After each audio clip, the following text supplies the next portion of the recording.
Trump, candidato à presidência dos Estados Unidos, tomou um tiro. Sério, gente. Olha, eu me lembrei na hora que ele tomou o tiro, na hora que eu fiquei sabendo, eu me lembrei de um artigo do Peter Sloterdijk, um filósofo a quem eu já dediquei 2 livros, que quando o Trump se elegeu a primeira vez, o Peter Sloterdijk disse: será que ele termina o mandato? E ainda ele deixou no ar a seguinte questão: num país em que às vezes as coisas se resolvem pela bala, não custa nada o Trump sair por um episódio desse, né, um episódio meio que um atentado, uma coisa desse tipo. O Trump efetivamente terminou o mandato, fez aquela palhaçada toda do Capitólio, na eleição do Biden, e agora na campanha aparece, nessa campanha, né, para reeleição, uma reeleição tardia, interrompida por um mandato, do mandato do Biden. Agora o fantasma da profecia do Peter Sloterdijk está aparecendo. O Trump toma um tiro, mas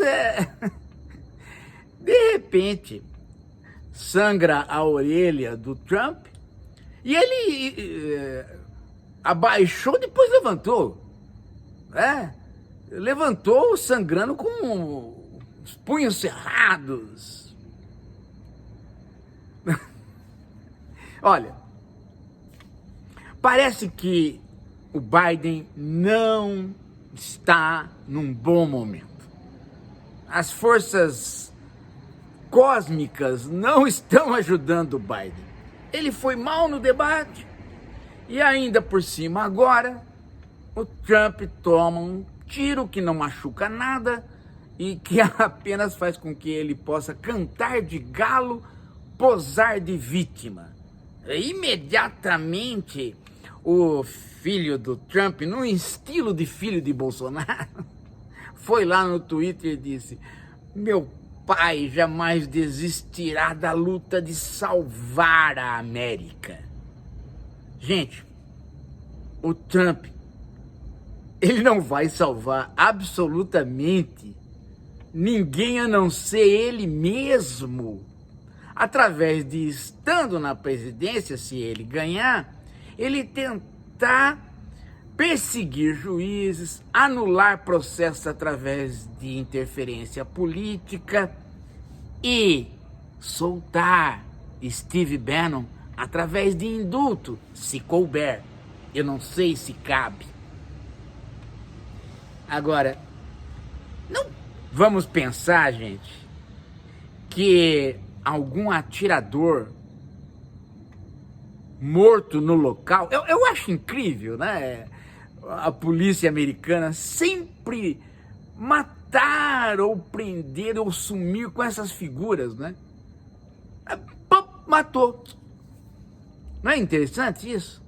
O sujeito dá um tiro no Trump e aí a polícia não consegue pegá-lo vivo, tem que atirar no cara. Ele estava com um rifle, não com revólveres nem com explosivos. E a polícia do serviço secreto mata rapidamente, né? E aí a gente não fica sabendo a orientação do cara e tal. Agora, talvez nem seja alguém de extrema esquerda. Talvez nem seja alguém de esquerda, talvez seja alguém de direita mesmo. Por que eu estou dizendo isso?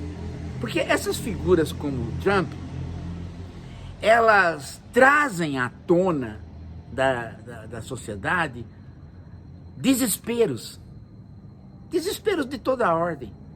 Tem muita gente magoada com o Trump na direita, porque afinal de contas, né, o Trump, vamos ser sinceros, ele só se interessa por ele mesmo. Ele não é um cara que vai fazer um governo de direita por conta da direita. ele vai fazer um governo de direita para ele próprio. E o que ele quer é se livrar de impostos, se livrar de crimes e obviamente, viver o êxtase do império decadente. Afinal de contas, quando um império está decadente, gente, tudo quanto é porcaria vem à tona. A gente bem conhece a história de Roma. E o império, que eu digo, não é os Estados Unidos. Os Estados Unidos apenas são o centro do império. O império não é uma nação.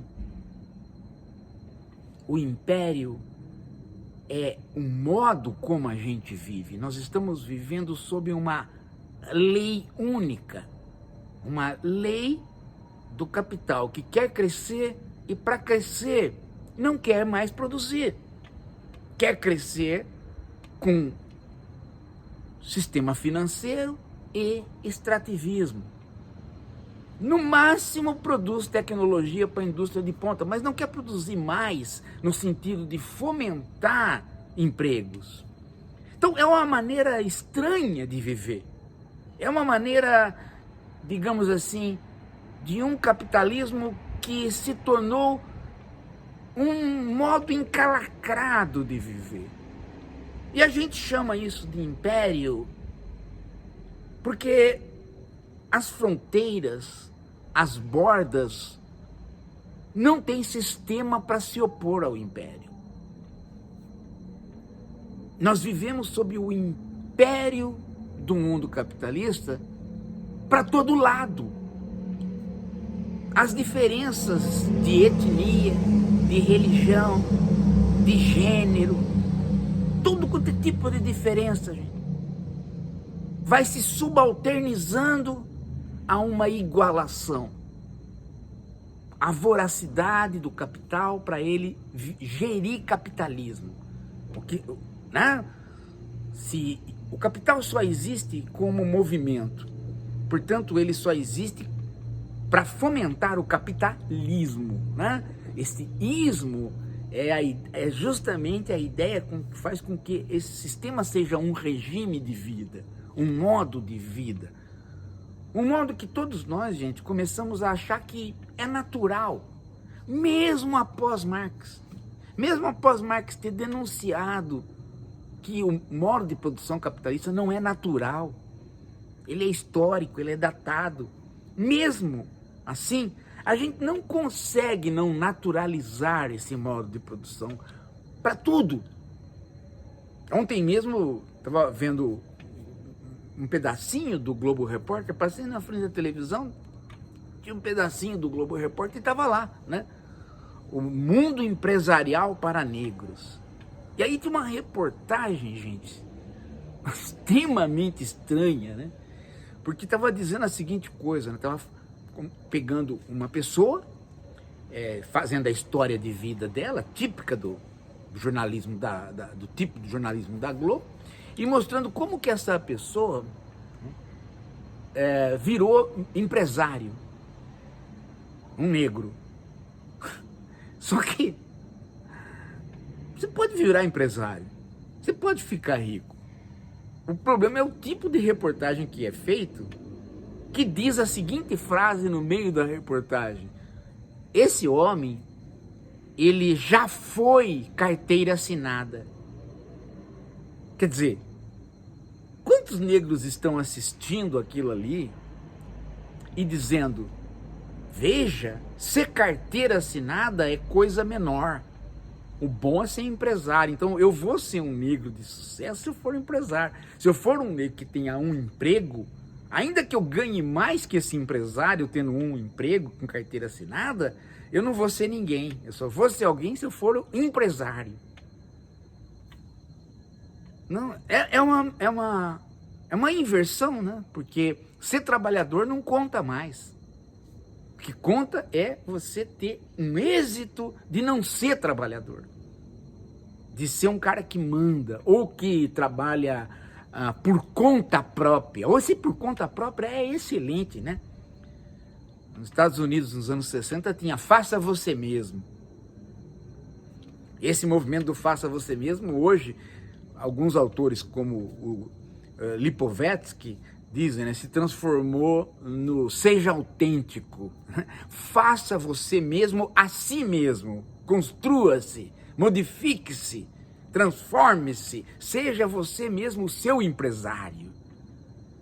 E aí, meu amigo, se você trabalhar e tiver carteira assinada, você não é ninguém.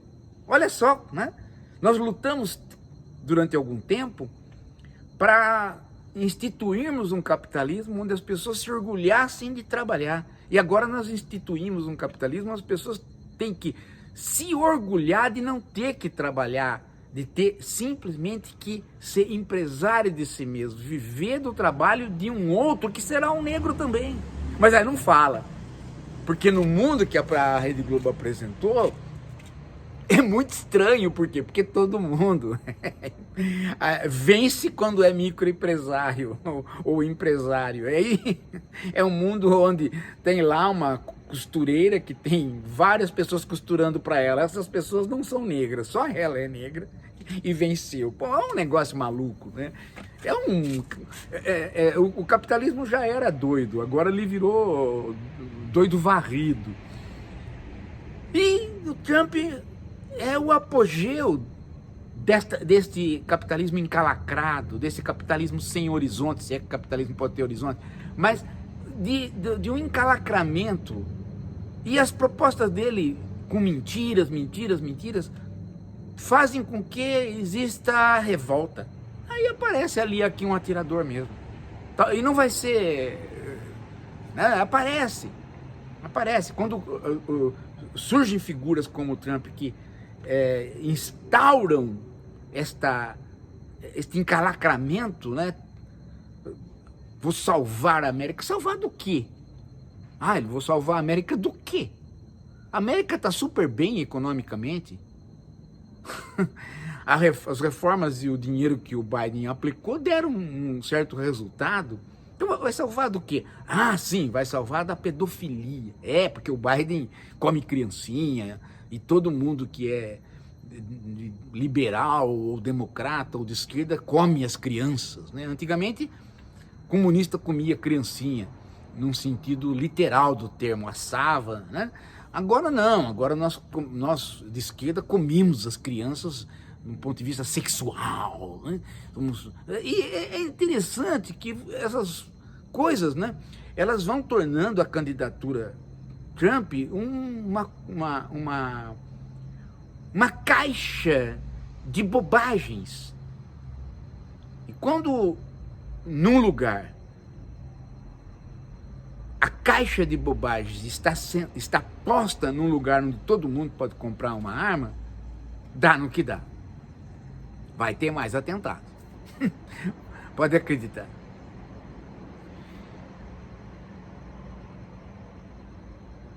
É isso, gente. Daqui a pouco a gente volta.